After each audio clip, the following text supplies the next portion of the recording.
Coming up next, Never Gonna Let Me Go.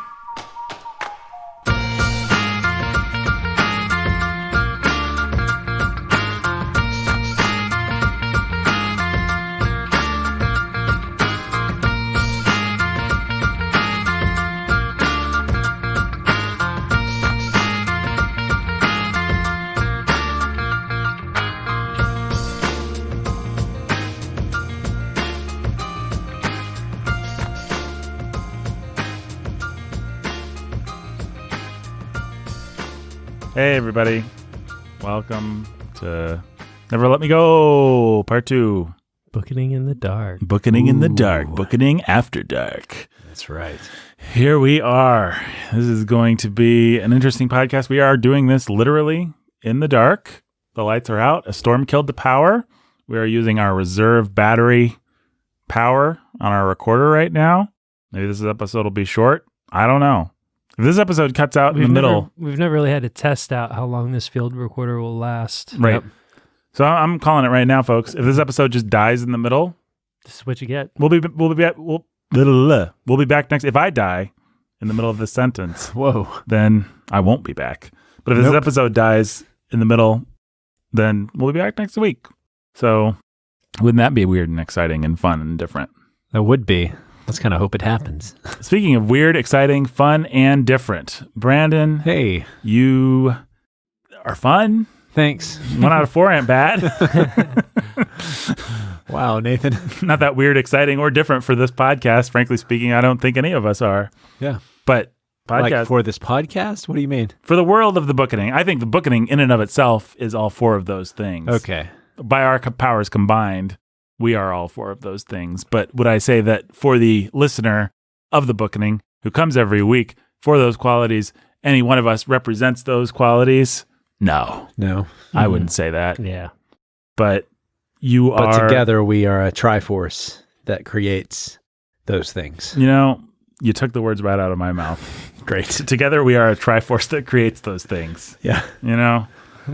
I'm always like, honey, I'm going to go record with the Triforce that creates the things. Yeah. She's like, oh, yeah, tell him I said hi. Triforce of weird, exciting, fun, and different. Triforce of weird, bookening. Exciting, fun, and different. Yeah. Which one of those qualities do you think best sums up Pastor Jake Menzel, the pastor who's a master of reading? Exciting. He's a very exciting guy. Different. He's actually juggling machetes right now. That's pretty different. I was really thinking exciting there, but it is different. Yeah. I don't know how many people I've seen juggle machetes. I've seen none. Going on 0, yeah. One now, I guess. Did we actually introduce the other guy, Brandon, scholar who's a baller of reading? Did I say his name? Why don't you introduce him, Jake? This has never happened before. Yeah. Brandon Chastain, the scholar who's a baller of books. Yeah. That's actually what it originally was. But not anymore. Not anymore. Now he's the scholar who's a baller of reading. Yep. He gave us some intense, awesome context last week that I wasn't here for. Right. It was very intense. Errands. It was intense. Yeah. Like the People circus. were scared. Like the circus. Just Is like that a the joke circus. that actually, did that whole dumb dad joke thing I have no make it idea. into an episode, or was that part of what got erased by power outages? That's a really good question. So, folks, we are actually redoing a little bit of this episode because our power was outaged. Yep. And I don't know. Files got corrupted in the process. Files got corrupted. Boom. The Triforce of, what is it again? Oh, the Triforce of weird, exciting, fun, and different. Yeah, was stopped by Ganondorf. That's right. The Ganondorf of power outages. Yep. I know my Zelda. I know the original Legend Hey, of Zelda. you know what is a Triforce shape? What's that? A Christmas tree. Thought Christmas. Triforce. It's all coming together. Right. It's not Christmas, y'all. Yeah. It is Thought Christmas, y'all, because the bookening's talking about Never Let Me Go. Hey, let's talk about it. Let's talk about the baggage that we bring to this novel. Brandon, you already talked to Buku about your baggage, but yeah. You want to talk some more about it? Well, my baggage with this novel was I read it when I got into a big Ishiguro kick after we read Remains of the Day. Mm-hmm. I liked his stuff, so I decided to read a lot of his works. And as far as tone goes, this one, I put this with The Buried Giant as being his melancholia stage. Mm. I guess that's kind of what he shifted towards here, towards the end of his career. They're very kind of sad and melancholic. Well, it turns out a lot of people, when they reach the age where they are thinking about mortality and death Yeah. and get to be old, write some of their more melancholy works. Well, there we go. That it makes sense then. Thank you for explaining that. You're welcome, Brandon. I'm glad I could be here to provide insight, excitement, fun, and whatever the other things were. Yep. Jake, what baggage do you bring to this novel? Remains of the Day. My one and only exposure to Ishiguro. I was not as big a fan of that book as either of you, I don't think. I Certainly weren't a hater, though. Not a hater. Well, you have to respect the craft.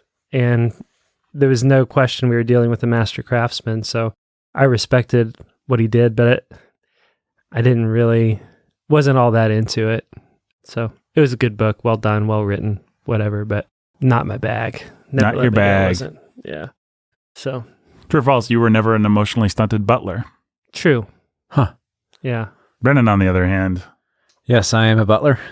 That's my actual job. Mm-hmm. And I'm emotionally stunted. So, Well, the listeners knew that already. yeah. Ooh, it didn't. Shh. Great, Nathan. What more evidence did we need than that weird moment? Yeah. No, Brandon's not emotionally stunted. Brandon is emotionally whole, and well, who cares about that? Let me give my baggage. I started the premise and I bailed on it, all in the space of about 20 seconds. Bravo, Nathan. That's what makes me a great podcaster. I don't think I have any more baggage to bring. I'm just going to yeah. stick with me here Yeah. for a minute. Stick with you. Just bring it back over Yep. here. Yeah. I don't think I have anything else to add. You brought it back. I Just to did. say Just to you had say that, nothing yeah. else to add. Well, I felt like I needed to take the spotlight off of Brandon for a second. I'm so- glad. I'm glad we had that moment. Brandon, I love you. You're great. I have nothing else to add either. No, you love you. You're great. Everyone loves you. You're great. What is there to add? My baggage with Ishiguro, I've only ever read Remains of the Day, and this, I loved Remains of the Day. Thought it was very well done. That's about it. Didn't really like the Anthony Hopkins movie. Was surprisingly disappointed and bored by that movie, which I thought more or less missed the entire point of the novel by making Anthony Hopkins very competent and self-aware, which it's hard for Anthony Hopkins not to be, but that ain't the character that I read. Nope. Novel. No, we were reading about some autistic guy. Yeah, basically. The novel was really funny. I still remember the part where, what's the lady's name? Miss whoever. Havisham. Isn't Havisham the name of the school? Emma Thompson, I think, Halisham. was her name. Havisham. Yeah, Miss Thompson Yeah. is outside the door and he just hides out like in a closet or something. He just he actually goes through the window Yeah, to that's avoid right. her. I forgot about that. Which is that was just pretty great. Such a silly yet relatable yet sad moment. I mean, it's Miss brilliant. Havisham has great expectations. Miss Havisham is Great Expectations. That's right. She's the wedding dress lady, isn't Yeah. she? Yeah, she's a little cuckoo, in my opinion. Cuckoo for Cocoa Puffs. She does love the Cocoa I Puffs. knew that reference because that is a Dickens book that I have read. That's the famous one you like to talk about. Was Pip's scarf Satchel, red or satchel? What color was his satchel or whatever it was? Yeah. Famously Jake's favorite novel. Great Expectations? Yeah. Jake had great expectations for it, and they were fulfilled They were. by his favorite author. Yeah, as Charles everybody Dickens. who's paid any attention knows. Yeah. Jake loves Dickens. Jake loves Dickens. And I love Ishiguro, so let's talk about him.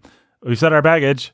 What did you guys think about Never Let Me Go, the novel that we read by Kazuo Ishiguro? Let me say that and not sound like a racist. Kazuo. Oh, shoot. It would help if I know how to say it. How do you say it? Kazuo. Kazuo Ishiguro. There you go. It's kind of like it's spelled. Kacuo. We just pulled that dagger out. Hand it Let me back. see. That was painful. Kazuo. I really enjoyed it. It got some real tears for me. It was one of the sadder, heavy books that I've read in a long time. It's not the kind of like heavy sadness that leaves you with a cathartic kind of cry or anything like that. It's more just like he has a light touch, but there's something really maybe more sad about that to me.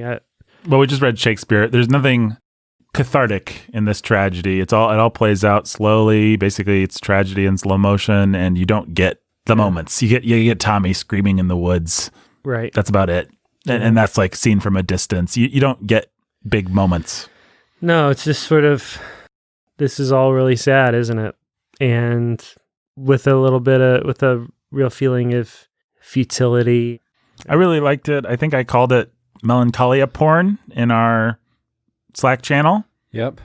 I don't know that I've read a novel that has a more singular unity of effect that I can think of. I mean, it almost reads like a novella or a short story, like the kind of thing that's designed to be read in one sitting. Yeah. It does not strive for variety. It does not strive for... It's not trying to be anything more than exactly one thing, which is what you expect from a short story and not what you expect from a novel. Yeah, it evokes that feeling of melancholy, and then it says, you shouldn't just be a little melancholy. You should slowly grow to be a lot melancholy. And that's basically what happens. That's what you do. And then you're sort of near tears, but you don't really have a cathartic moment where you just burst into tears. You know, it's not like getting to the end of East of Eden where it's like, Daddy! No, it's just super sad. And it's just like, well, life sucks. People suck. That was sad. Yeah, you don't get that cathartic release. That is very true. Well, and it's not even like, the Holocaust sucks. I guess I'll not be happy with Nazis. Oh, abortion. Obviously, it reflects on those things, but it's about this issue that, what am I going to go do with that? What this novel has now made me think that we shouldn't harvest organs from clones. Right. I'm glad that he struck a bold stance for this social issue. I'm not criticizing here. I'm just describing the novel's effect on me, which was singular.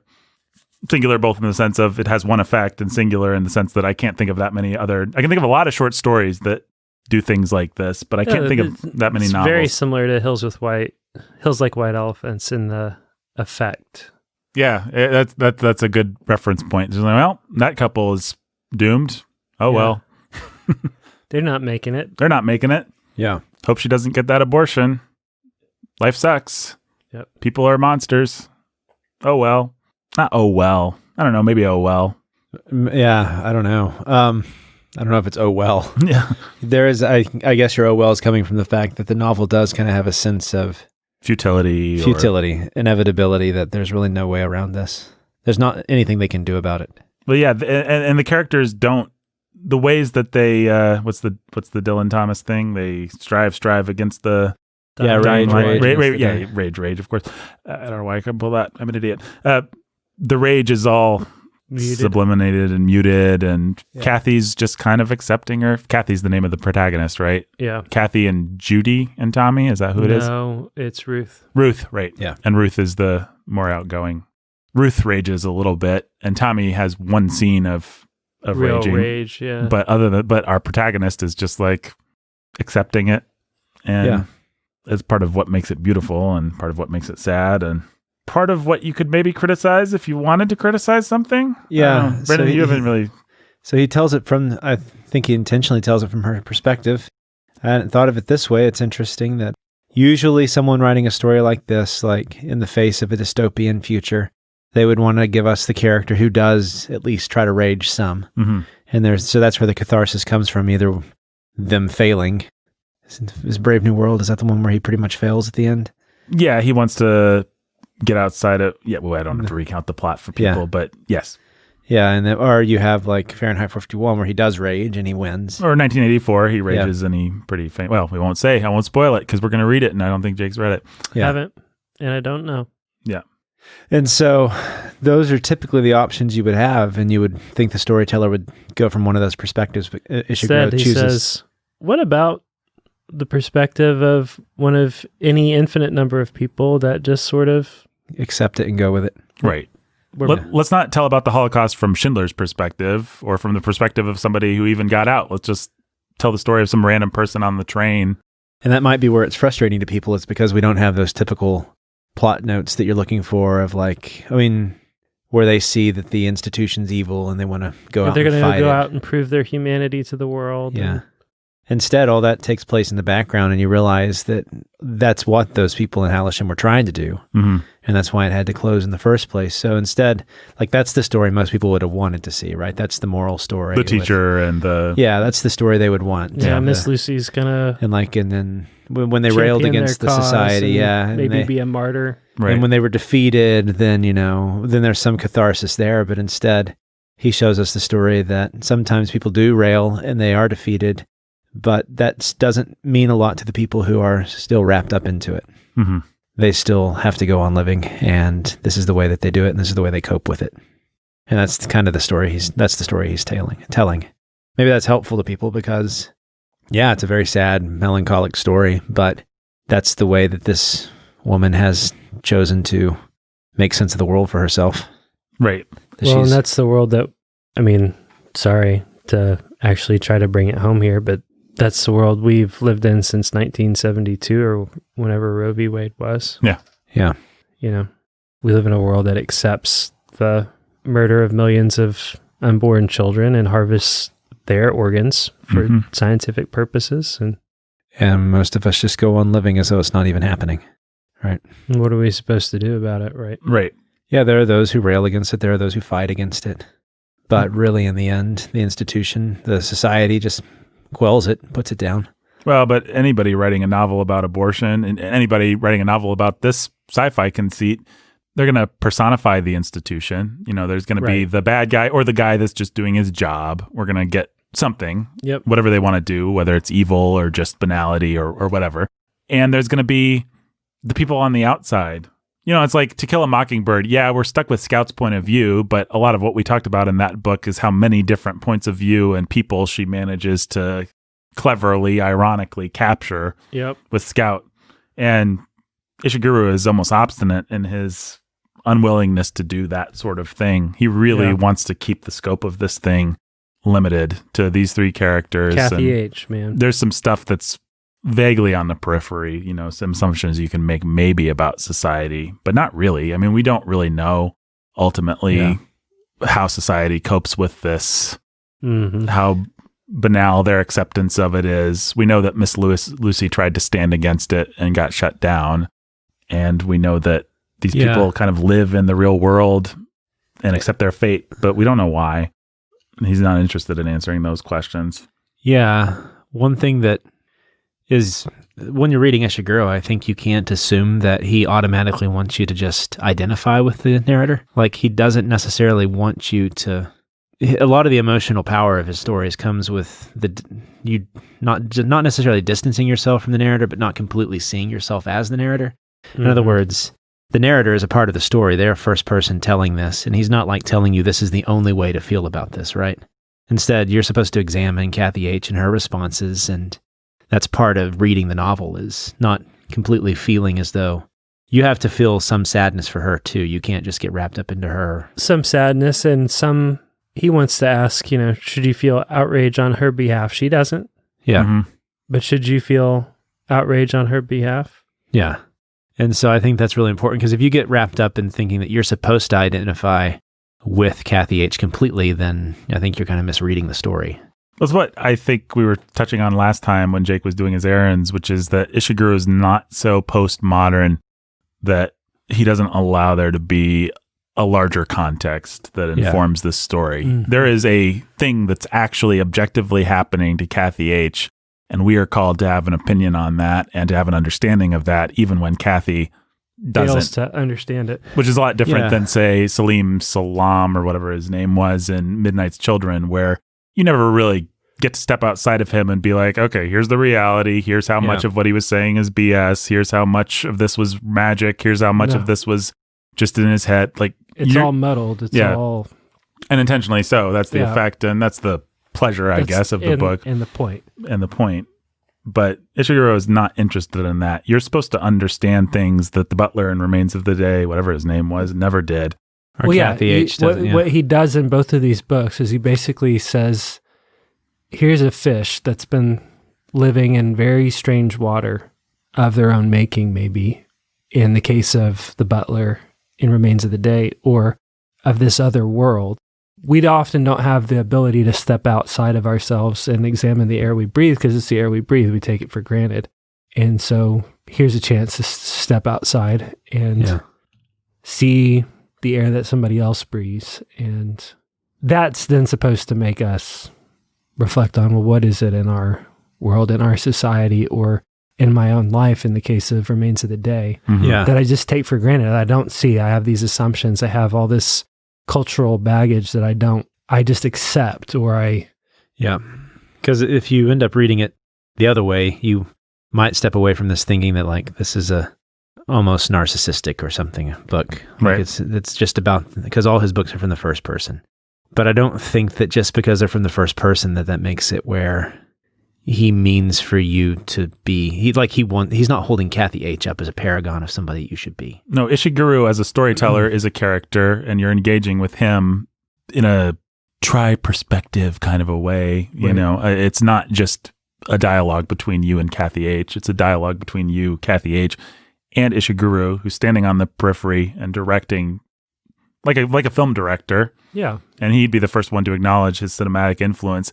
He's being very intentional about what cards of Kathy's he's showing you and when, to try and help you understand the larger context that she's not even interested in sharing with you. And I think he's interested in, he's trying to put his finger on this thing that's become like, you know, Eternal Sunshine of the Spotless Mind, those sorts of movies that are intensely just sad about the state of the modern world. And I think he's trying to give us a picture of these sorts of people and both what leads, what they do, how they think, why they're that way, and maybe in a way to help you hopefully not completely be that person. Right. Yeah. So. Yeah. You know, Kathy is not able to really understand the reality of her situation, and neither is Stevens. Yeah.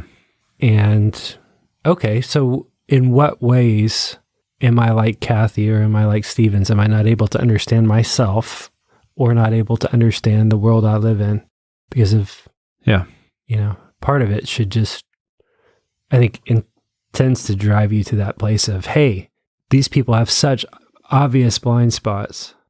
Where are my blind spots? Yeah.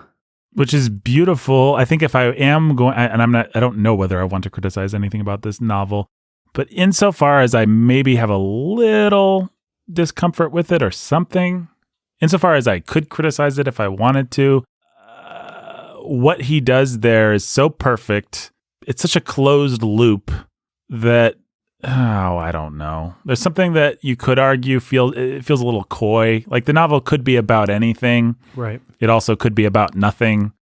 It could just be about kind of feeling sad about, aren't we all just trapped in this existence where we're all going to die and we're all being used by the system? And we're all too blind to even bother. It could be things that we can't see. There's so many places where he avoids, like a much lesser sci-fi novel would be overtly political one way or another, probably in a way that we as conservatives wouldn't appreciate. But this novel could just be kind of about anything. And I realize that's where it draws its power. It's also, I don't even want to say it makes me uneasy. It just gives me pause. It's just something to consider about this. And maybe something that for me keeps it out of the first rank of literature. Like a novel at the end of the day actually maybe needs to plant a flag somewhere and be about something. But you could say, he's about everything, man. He's about the human condition. He's about you. And you're right. So I might disagree with myself. I'm just throwing that out there for discussion. You can go farther and say he's about the sanctity of life. He picked clones because he wanted us to think about what it means to be human and how hollow, arbitrary rationalizations are about what it means to be human. Yeah. Right? Like us from the outside looking in, the only reason that these clones are subhuman is because we decided we needed them to be in this society in order to justify harvesting their organs. There is nothing else. Mm-hmm. But because we arbitrarily decided they needed to be subhuman in order to justify our ends, that's what happened. Of course, that draws back to the Holocaust. Mm-hmm.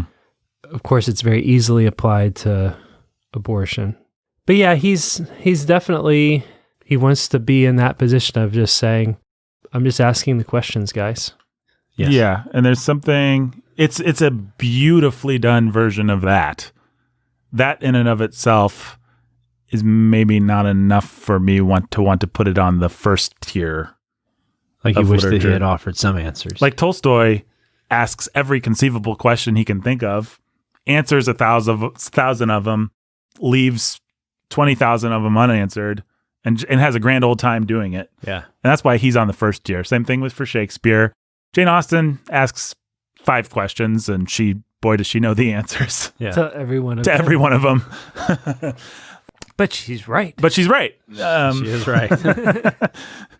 what's his face, Midnight's Children guy, Salman Rushdie, asks 50 questions and has no answers and is defiant about the idea that anyone would, except for maybe there's one answer, which is it's all crap. And so I don't know. I loved this novel. I'm not really trying to criticize it. I would certainly recommend that our listeners read it, that without any real reservation, I don't think. But there is some, like, it's so easy for Jake to make an abortion analogy. Like, this novel is almost just about abortion, and yet it's not on the top 10 of every liberal book list because they all felt bad about abortion at the end of reading this book. You know what I mean? Like, sometimes the book manages to say everything and say nothing. Sometimes they did, right? Like, if you search an abortion, you're going to find it brought up in New York Times articles and interviews and the New Yorker, because I did do that a few months ago. They're going to ask the question. They're going to put it to Ishiguro, are you trying to make a statement about abortion? So they see that connection. Yeah, it's hard to miss. Ishiguro will just say, well, I was just asking questions about what makes us human. And if it makes you ask questions about abortion or anything else, that's great. Because those questions should never be unasked. Because the minute we stop answering those questions or asking those questions is the minute we have the Holocaust. Then once he does that, you can't say anything to him. Right. Right. Like, but he's never going to say, yeah, this is a parable about abortion, or yeah, I really want us to examine the question of abortion. But everybody does feels the tension of it. They do feel the tension. They do feel that abortion is under the surface of it and feel the need to comment on it or ask that question. Right. I'm not. No, I think you're right. No, yeah, you're definitely right. I think that. But yeah, because he's vague enough about it, then yeah, the New York Times can still say, well, you know, he asked these questions and we all feel uneasy about it. And well, but this is where we apply it and not there. There's a sloppiness to having to answer a question like that. Tolstoy, for all his greatness, will always have a bunch of loose ends and be kind of sloppy, and his novels are imperfect. Levin can only learn so much. He can only learn as much as Tolstoy knows. At the end of the day, adultery, bad. Right. Yeah. And family life, good. But God, I don't know. I mean, that's how every Tolstoy novel ends. Yeah. Society, it could be better. But not by trying to construct it better, just by families being good families. Yep. Ishiguro, I don't know about his other novels, but in the two that we've read, and especially in this one, it's like he's not going to risk answering those questions. And he doesn't have to, you know? I mean, it's a great question. It's the most artfully done question I've ever read, maybe. I mean, it's perfect, but it is a closed loop, and there is something maybe small about its ambitions. You know, it wants to provoke, it wants to arouse our interest, it wants to arouse our pity without channeling those things towards anything more than just a general contemplation. I don't know. Of the human condition. I didn't expect to, I haven't thought about this. I didn't expect to say any of this. He definitely doesn't want to make you angry. He does or doesn't? Doesn't want to make you angry. He doesn't want to, because that would provoke you to some form of action. Yeah. Right? What he does is want to make you sad. Yeah, there is no... And it is that, and I think we've all said it at some point, we've all used the word futility. Mm-hmm. Mm-hmm. But it really does feel futile. It feels like there are powers at work here. It almost feels like, in some sense, if you want to say that he's making a statement, you could argue that the statement he's making is absolutely every society has some form of human sacrifice. Human sacrifice is at the life-giving center of every society. And either it's abortion, or it'll be clones, or it was actual human sacrifice, or it's a Christianity that puts the sacrifice of Jesus at the heart of its civilization. Mm-hmm. But then I don't think he's even cagey on, you know, another author might say there's sacrifice at the heart and it's bad. But he's like, and it's a thing. It's sad. It's beautiful. It really sucks for the sacrificial lamb. But is it necessarily bad? I mean, I think he has a sense that it's bad. Yeah. Right? He wishes it was gone. But the question is whether or not he... You might be able to argue that he thinks it's a necessary evil. Yeah. I don't know. What you can't do is argue definitively that he doesn't think it's a necessary evil. That's right. So he leaves it so vague that the question, you can ask the question, but you don't really get the answer. Mm-hmm. I mean, I see that criticism for sure. It's inevitability in escaping it is futile, at least in this. Because there have been those who have tried and yet they failed. Yep. Mm-hmm. And you don't get the sense that they were like extraordinarily virtuous people, that you're like it's not like Kathy H is driving off at the end to go and be the next great martyr trying to bring the system down. No, it's not Clive Owen and Children of Men or something like that. Yeah, and you don't necessarily even get the sense that he thinks it's bad, like that she should have. No, if what anything, else could she do except make life comfortable for Ruth as Ruth prepares to die? I mean, if anything, a lot of the emotion of the book comes from her resignation. I mean, that's what's sad. That's also what's noble about her. It's what you kind of like about her. Yeah. She's just going to do the best she can to make Tommy and Ruth's end good. Yeah. Or less horrific. And she does. I mean, the little grace notes that we find in the face of unspeakable evil are some of the most moving things in any story. And Ishiguro is very good at evoking those kinds of things. Mm-hmm. Sometimes all you can do, I mean, for Ishiguro, it's sometimes all you can do is have sex. Sometimes all you can do is go for a drive. Yeah. Sometimes all you can do is listen to your favorite song. And that has to be enough to give you meaning to make it through the day. And there is something that... By the way, what's more beautifully human than listening to some music and making love in the face of the unspeakable horror of our feudal existence? That's kind of his perspective, right? Mm-hmm.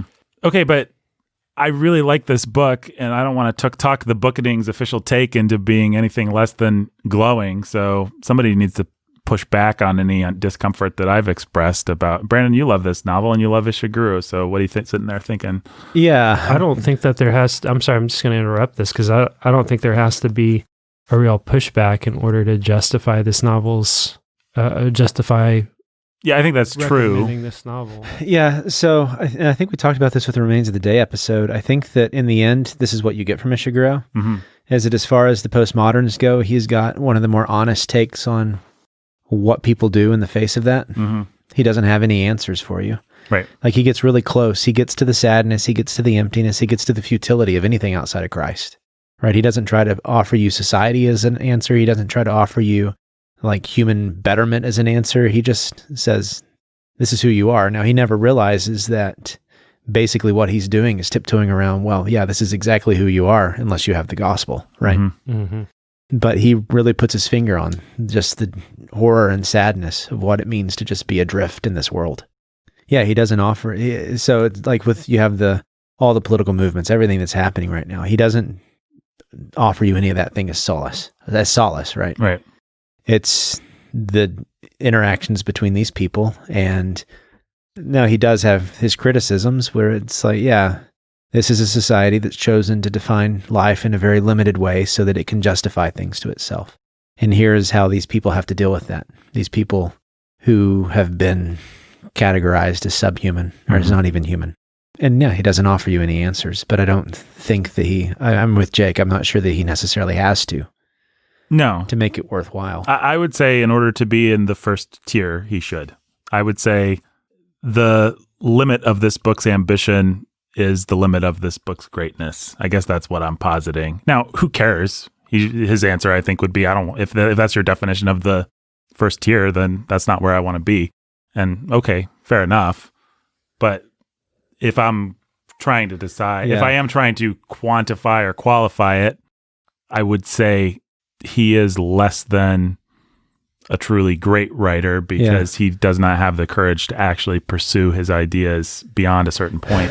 And there is a sense with Ishiguro that a lot of this, I keep using the word postmodern, it's just the most useful way to say it. A lot of this postmodern literature pushes towards this narcissistic self-involvement. Mm-hmm. And with Ishiguro, you don't get the sense that he thinks that that's a completely healthy way to live. That if he criticizes any people, it's the people who it would be the narrators who would be driven to write this in the first place, right? So he usually criticizes these people. Ruth and Tommy, they're not the ones writing the story, right? And there's a reason that he chooses Kathy, and it's not necessarily because he wants to hold Kathy up as a glowing example of what it means to be a person. Yeah. Does that make sense? Yeah, I mean, I think as a reader, I certainly had like, okay, Tommy's responding to this about like I think a person would, and Or Ruth's certainly responding to this about like I think a person would. Kathy, what's the deal with her? But I think in the end, what he sees is that like, so a lot of these first-person narrator stories, you know, they run into the problem of, well, if your narrator is really this amazing of a heroic person, would they ever sit down to write this book? Mm-hmm. Right? And so Ishiguro comes to terms with the fact, well, here are the type of people that would sit down. It's the butler who is so self-obsessed that he's going to keep this journal about trying to figure out this one moment of his life that he just can't come to terms with. And it's these people that are trying to make themselves okay with what has happened. Yeah. And that's the Artist of the Floating World. That's the Pale View of the Hills. All these are about these people who have had something happen and they have to somehow try to make themselves okay with it. So it's like a therapy that just lies to yourself. And I think Ishiguro kind of has his finger on that particular impulse that people have. And that particular type of person. Yes, he does. He does very well. So he does that. It's probably because he has that within himself too and sees it. It's hard not to imagine that's the case. I mean, he has that kind of person's number. Must be for a reason. Yeah. He understands that. He understands a lot of the ways that we console ourselves, and he doesn't cheapen or romantic. You could imagine a modern novelist really heightening the sex in this book. You know, that's the way that we find transcendence in the face of all this meaninglessness, but he doesn't do that. He's got a nice angle on the way that this society works, the way that they introduce the idea, you know, the fact that she doesn't remember ever really understanding or having anyone sit down and tell her exactly what her purpose in life is. It just was something that they kind of absorbed after a while. The euphemistic language, what do they say? Closing when someone, what is it? It's not closing. It's maybe it is something like that. Yeah, something like that. When someone has their third or fourth organ removed, completion, they complete. That's what it is, yeah, things like that. He has a nice light touch, but very accurate and moving touch on things like that. And the idea that they have that if two of them can prove that they're in love, that they'll somehow be saved. Like this idea, this hope that runs throughout, like the central hope of the novel. Mm-hmm. And then the way he pulls that out from under you, it's oh man, that's sad. That's tragic. Yeah.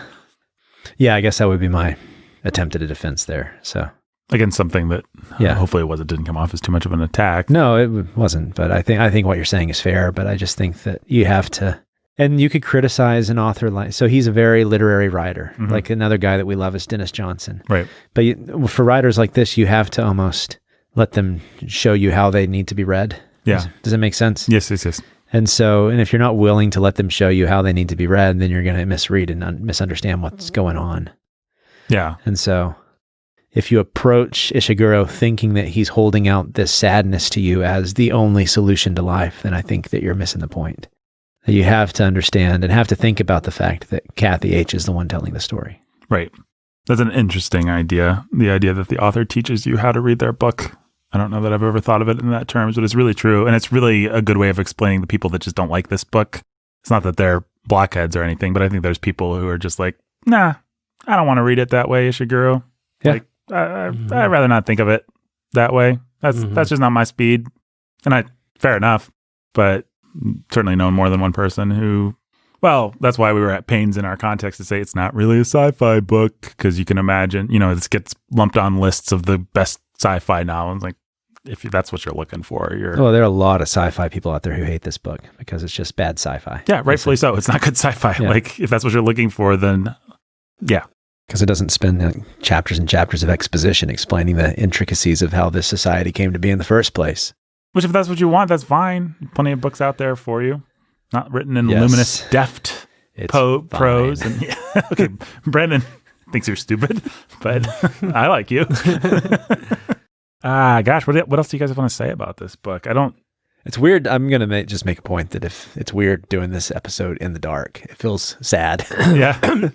I felt kind of a melancholia. Well, we called this, we started by calling this Bookening After Dark, and I think it's appropriate that the album that Never Let Me Go appeared on was Songs After Dark. Yeah. Songs After Dark. Yeah. Wow. That's deep, man. So deep. I'm not being ironic. It is deep, man. Oh, man. I don't know what else to do with the rest of our time besides just say that was great, but that I guess I'd say that he's not an overly metaphorical writer, but when he, like the lights on the pier at the end of Remains of the Day is really powerful, but also in this, just the name of the song, Never Let Me Go, that they keep trying to find. And Baby Never Let Me Go. Yeah, and they finally find the tape, and that's the whole story. That childish misinterpretation of it being an actual baby, and and then whoever what's your face walking in. Oh, that part's devastating. That was the part that made me cry the most. Yeah. And again, that's not about crying for Kathy H. That's about seeing it through that other woman's eyes and realizing what she's seeing and how sad it is. Yeah. And so having that, and then, that be the center of what slowly reveals Tommy's feelings for Kathy, all that. And then also having that then be the title of the novel, where it's just on a surface level, Never Let Me Go. And then you realize how it ends. It's just immensely powerful. It takes a real deft touch with the lights at the end of the pier and with the album called Never Let Me Go and everything. Ishiguro is not afraid of a big, fat, meaty symbol. Yeah.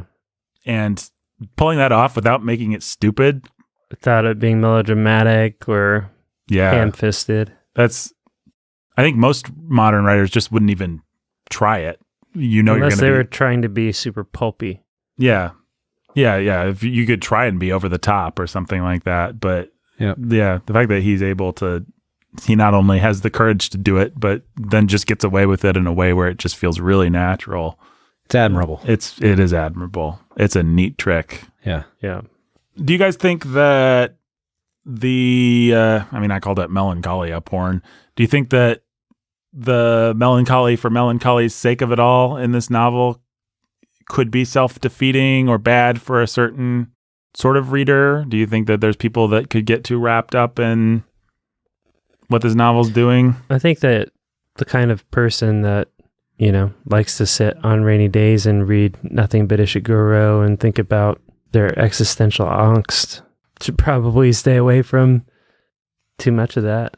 But yeah, a lot of those people are probably like not to be a jerk, but a lot of those people are probably teenage girls that would rather be reading The Outsiders or something like that. Yeah, nothing quite like this. This is a little too real for them. If you have the maturity to even like this, pick this novel up, then there's a decent chance, I would say, that you have the maturity to not be drawn in. Walk away. To know to walk away. Yeah. Yeah, I think, I don't know, if at the end of the day you come away from this book with a sober realization that we're all going to die and that there are some evils that we're not going to escape and God help us, that's probably good enough and you can move on to something else. But yeah, I don't know. I don't know what else to say to that question. Maybe all the stuff I'm saying about his ambition could best be summed up in an answer to that, which is he's not a one-stop shop novelist. You read Tolstoy, you're going to get some romance, you're going to get some action, you're going to get some this, that. You got like a balanced diet in Tolstoy. It's one of the things that makes him great. Ishiguro, as we've said, is doing one thing, and if that's the only thing that you want, then that's some problems. You got some problems. Yeah, I think that comparing him to a short story was helpful because there is one thing that he's doing, but you read some of his short stories like Nocturnes, some of those are pretty funny. Mm-hmm. It's not like this is the only thing he knows how to do. No, within the confines of this novel, he's doing one thing, but it's not like he can't do other things. Yeah. There's a scene where somebody is convinced to act like he's a dog while he's taking care of somebody else's apartment, and then the wife of the guy walks in and sees this guy like bouncing around the room, pretending like he's a dog while he's tearing things up with his teeth. So there's some pretty funny stuff that happens in some of his stories you can't imagine happening in Never Let Me Go. Remains of the Day, what sticks with you is the melancholy ending, but that novel is actually pretty funny. Stevens, is that what you said his name was? I couldn't remember. Yeah, Remains of the Day. Yeah. Stevens is, you do actually have enough distance on Stevens in the middle chunk of that novel to get it. At least I did. Maybe I'm just a cynical there's jerk, some funny but stuff. I'm like, oh, this guy's nuts. It's pretty ridiculous. Yeah. And this novel doesn't strike those tones. This novel is like one just moody Chopin piece the whole time. Yes. Yeah. That's a good, Chopin is exactly good right. analogy. Yeah. Which I like Chopin, but I do too. He's not the only musician I listen to. Mm-hmm. So don't listen to just Chopin. Don't read just Ishiguro. Yeah. But there's also a whole lot of people out there that just don't take their lives very seriously. And there's people that need to slow down and smell the melancholy, like... Yeah, it's better to go to the house of mourning than the house of laughter, exactly. Right? And Ishiguro knows how to take you there. Yeah. And I think what you said about teenage girls was helpful there too, because you're right. Most people who are looking for that melancholia sort of porn, they're not going to go to a book like this. No. Well, and part of the reason is, again, because it's just a little too real here. Mm-hmm. It's just a little too look in the face of actual death and depravity. I mean, melancholia porn, like any other kind of porn, actually gives you the feelings without demanding anything of you. Yeah. And that's why this book actually isn't that, because it does ask you to engage with people and with reality and with the world and to be thoughtful about it. And I think there's something admirable about that. There's something admirable about him not providing some kind of cheap catharsis at the end. He doesn't really want to let you off the hook with a big scene where you can just bawl your eyes out or... and part of that's... Then dust your hands off and walk away. Yeah. Right? Part of that is because he chose to use a narrator who is so emotionally kind of distant from the rest of them, because this is the way that she deals with the fact that this is happening, is you have to develop some sort of emotional distance. Yeah, the fact that she can distance herself emotionally from Ruth and Tommy as they're dying is pretty damning. Yeah. And I think that he's pointing to something that's pretty true about our society, is that we're willing to feel when it's convenient, but still be emotionally distant where it's also convenient. Yeah. Yeah, I mean, if you begin to think... There are a world of people out there that believe that abortion is evil and who live every day as though it's not a reality. Yeah. Mm-hmm. Right? And there's a lot that can be said about how we have to deal with the evils, persistent evils in this world that any one person can't do anything about. Yeah. You're not saying that you shouldn't have celebrated your birthday yesterday because of abortion. Exactly. That's just as immature as the other thing. Yeah. The kinds of people that they feel the weight of the evil of abortion and therefore everything has to be about that, they've got their own problems too. Yeah. Well, yeah, typically what I've seen is those people like to feel the weight of that thing so that they can then blame the failure of anything to change on everybody who doesn't feel the weight the same way they do. Mm-hmm. Yeah. And meanwhile, who suffers the most in their lives? Yeah. People that they're supposed to love, their wife and children. Their wife and children. Yep. 100%. Almost to a man. Yep. Yeah. Yep. I mean, it's just a stereotype. It really is. And so, again, you have to read the novel that Ishiguro is presenting to you. And again, I think that if you think you're supposed to identify like favorably with Kathy H., it's just the wrong way to approach it. That her emotional distance is there, and you should feel the emotional distance, but it should bother and trouble you. Yeah, there's a way in which this is just a horror story. I mean, there's a way in which she's casting it a certain way, but this girl actually presided over the death of her lover and her best friend. Yeah. Yeah, I don't want to see, I don't know, I haven't seen the film adaptation of this, but unadaptable. I mean, if somebody's going to adapt it, it should be I don't know what Jordan Peele. Yeah. Actually, somebody that's who should do it. If anybody's going to adapt it, it should be somebody like Jordan Peele who's going to actually make it a horror film. Mm-hmm. Well, what you want, the right way to adapt it would where be... it all feels uncanny and off. Yeah, it should be bucolic on the surface, but it should just, you should be terrified by what's going on behind every closed door that she walks past. Yeah. And... there actually, when I was doing some research for this, there is a critic who put this on his top 10 horror novels of the 2000 teens. Right. So, that was a smart idea. Yeah. It's a fun, I mean, as a critic, what a fun way to... Yeah, and his argument was exactly what you're saying, is that here you have this girl who sci-fi, this is horror. Yeah. Yeah, here's this girl who has been so deadened by what she's had to go through that she's willing to let all these horrors happen around her, and she just tries to live her life. And she participates actively in the horrors. Yeah. Right. She's pushing the button on people. On the Holocaust mill. Yep. Yeah.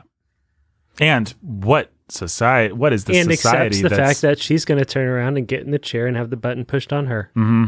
Yeah. And they are asking her to do it. I mean, that's horrifying. Not even asking. They've conditioned her that it's a fait accompli. She must and shall do it. And therefore, there's no other option for her. And then the really scary unspoken thing at the heart of the novel, she was in this nice place. Like she just happened to know. look out. Yeah. Like, what is actually going on in this world with everybody else who's not part of this program? Yeah. What's happening to everybody else? Yeah. Yeah. It's horrific. Yeah. This was you're lucky. You got the nice version. Yeah. She has no idea. Yeah. Yeah. Yeah, and that's just one interesting thing to say about this novel is that pretty much all the critics that I read for this, nobody can really agree what category this fits into. Mm-hmm. It can fit into so many categories. It's because it actually seems, it does have one note that it's playing, but genre-wise and literary-wise, it's doing a whole lot of really complicated, interesting things. Mm-hmm. So it's fantasy, it's sci-fi, it's horror, it's... Dystopia. Yeah, it's teen drama, it's all these things. Yeah, I mean, it works pretty well as a teen drama, actually. Yeah, the interesting thing is that if you're going to argue for any of those effects, you have to argue for it almost as an effect that happens to you after, as you contemplate the novel. Like, you're not... The reason you would never put it on a top 10 horror list is because any horror fan looking to be scared is not going to get any kind of a visceral thrill out of this novel. Just like you don't put it on a sci-fi list because any sci-fi fan is looking for some world building and some actual science. But as a horror fan and a sci-fi fan, talking about it right now in the dark with you guys, I felt some chills. Yeah. Which is why I think that, he might not get up there to like the highest tier, but I think that Ishiguro will be remembered for this one note that he sounds and like the thing that he did have to say about the modern condition, but also just as far as a craftsman with storytelling, it's pretty much every story he tells does the same thing. It's like genre bending, but is nuanced genre bending. I don't know. So like even with the Buried Giant, we're going to see the same thing. Yeah, the more I think about my criticisms, the more I think I'm not sure I agree with them. I mean, okay, sure, he's not Tolstoy. Great. Nice criticism, Nathan. You really got him. Way to go. Take that, Ishiguro. You ain't no Tolstoy. I mean, I think there's something to it. I'm not going to go back and edit it out. I would like people to think about what I said there and think about whether they'd want to put him in the first tier or not. And maybe I wouldn't. But I think there's something to it, but it's also who is Tolstoy. His ambitions are small in some way. Not small, but the scope of what he wants to do in any given work is small, perhaps. But there's a humility in that. I'm not Tolstoy. I actually wasn't born with Tolstoy's gifts. What I can do is spend 10 years writing one novel and crafting it to do one thing. Which I think does fit his bio. I mean, yeah, that's what he explicitly said he wants to do. And he got a late start in his career, kind of found out accidentally that he wanted to be a writer when he wanted to be a musician at first. I mean, there's just and so, he doesn't feel he hasn't felt like since he was young, this great burden to be the next great novelist that has all these wonderful things to say. He's found that he has one thing that he says really well, and he's going to play variations on it. Yeah. Yep. So... I mean, if you were to take everything else that we've read so far in 2020 and throw Tolstoy and Austen out like we always do, like we're going to have our end of year, it really comes down to Never Let Me Go and To Kill a Mockingbird. Mm-hmm. Yeah. Right. And if you compare those books to what made our final cut in previous years, Never Let Me Go may not, reach... I think we'd pick To Kill a Mockingbird out of between the two of them, probably. Like if we were putting them in a time capsule. Yeah. Yeah, I think so. But that's really just comes down to, like I've been saying, the fact that To Kill a Mockingbird, it's a much more imperfect novel. It's also a novel that just is doing a lot of other things. So it's like, hey, I like humor. I like colorful character. I like this. I like that. So I like To Kill a Mockingbird. But it's almost pointless to compare them because Never Let Me Go is just not... Its scope is so much smaller, and what it's doing more effectively, you could argue. This is minimalistic in a way that To Kill a Mockingbird's not. If he had decided to pare his book down and make his scope, I'm going to take out racism with my one Ishiguro bullet, I assume he could fire that bullet more effectively than To Kill a Mockingbird did. It's just that To Kill a Mockingbird had a machine gun and was hitting more targets. Shooting everything. Yeah. So it's like they're almost... it's funny to speak of it that way because it really says something about Ishiguro when you realize most of our discussion of To Kill a Mockingbird was how tight, how perfect, how pared down, how edited to perfection how Yeah. non-wasteful she was when it, as opposed to Mark Twain, or it feels much more like Hemingway. Yeah. Right. And so we're comparing her now to Ishiguro, and what we get is this sense that next to Ishiguro, To Kill a Mockingbird is loose and using a machine Flabby. gun, and flabby and generous, and we would actually never that's really bad. Harper Lee is not generous in the way that we've described people like Ray Bradbury or Steinbeck or whatever as being generous. Mm-hmm. She's very controlled and very to the point, and there's not a lot of flab, not a lot of wasted anything. But Ishiguro is just that much more. It's like that dumb Twitter formula that I hate. It's Lee Harper, I wrote a really tight, controlled novel. Ishiguro, hold my beer. Yeah, exactly. Yeah. Well, it's Harper Lee, by the way. All right, Lee Harper. Yeah, I do apologize, folks. You guys know I like to say authors backwards, right? Yeah. That's why I introduce you as Justine Brandon, Menzel Jacob. Man, well, this novel's great. Anything else you guys want to say about it? No, I think that I've said. Jake, you definitely came out as a Never Let Me Go guy over a Remains of the Day guy. Yeah, I just enjoyed Never Let Me Go much more than I enjoyed Remains of the Day. No question. I stand by that opinion, and I know it's an unpopular one, maybe in this room, certainly outside of it. Brennan? You've read them all, I guess. Yeah. Where would you rank this in his oeuvre, and specifically against Remains of the Day? I think I'm actually with Jake. I think I like this one better than Remains of the Day. And they would both be up there towards the top. They'd both be the top of his... Yeah. Buried Giants up there around that area, but it's not quite at the top. Would those be the one? Like, we I think those might not get back to him for a while. I think these are his top two. So in a couple years, when we come back to Ishiguro, it'll be Buried Giant. Yeah. Well, Buried Unless Giant's he comes the out with Arthur one, something right? new. Yeah. If people can get it. Nocturnes would be up there because it's good, his short stories. But yeah, we may be doing the Buried Giant next year if people get us to 1,500. Or like next episode. So is it an Arthur? Yeah. It's a retelling of Sir Gawain and the Green Knight. Well, but besides that, we might not get to him for a while. So, but it's like, as far as like this criticism of melancholy and sadness, that's just where he really dives into it deep. It's very, very sad. It's just got an air of mist and fog to it all over the place. So, well, I guess I'll be the outlier. I think I did like Remains of the Day a little bit better. I'm not sure why exactly. Remains of the Day was funny, I guess. My patience runs thin with things that are humorless. Yeah. And it's not that Never Let Me Go was humorless in a bad way. It just was humorless, and that's not as much of my speed. Yeah. Remains of the Day was funny, and the stab at the end of Remains of the Day, while not as ultimately powerful, was still good. A little bit more cathartic, maybe. I don't know. Remains of the Day was just more fun. Yeah. More of a page turner, I guess. There you go. I just disagree. Yeah. Well, I think good men can on this particular subject. Yeah. Maybe I'll get to the end of my life and realize I had it wrong. That'll be a sad day. I'll sit and the lights will come on and I'll think, oh boy, I should have said Never Let Me Go.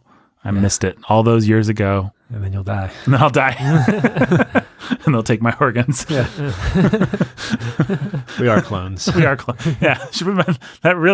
We really should have led with that. Yeah. It really affects the way we looked at this story. It should have came out in baggage check, but we didn't have the self-awareness to really know to put it in there. But we can look back at the beginning of the podcast and realize like we wasted the whole podcast. It's all been an exercise in futility. It has. I'm so sad. But isn't it sad and beautiful? Yeah. I'm going to go cry in the woods. Never let me go. You know what, guys? We're sitting in the dark and our battery's going to run out. So I don't think we're going to call out our patrons today, but we love you, donors. Yeah. Thank you, guys. Yeah. Thanks for supporting us. People can go to patreon.com/the Bookening to support this work and leave us a nice review on iTunes. I'd love to get a few more of those in the near future. Yeah. And let us know your thoughts on Never Let Me Go. If you have them, send Brandon a fax. Yeah. a fax. Mm-hmm. Never gonna let me go. Never gonna take your liver. That's the Nathan Alverson. That's great. Good job. Yeah, I did it. I brought us in for a landing. Whee! Yay! You win. Well, like I said, a sustained mood of melancholy is something that I have limited patience for. All right. Bye. Bye. Goodbye.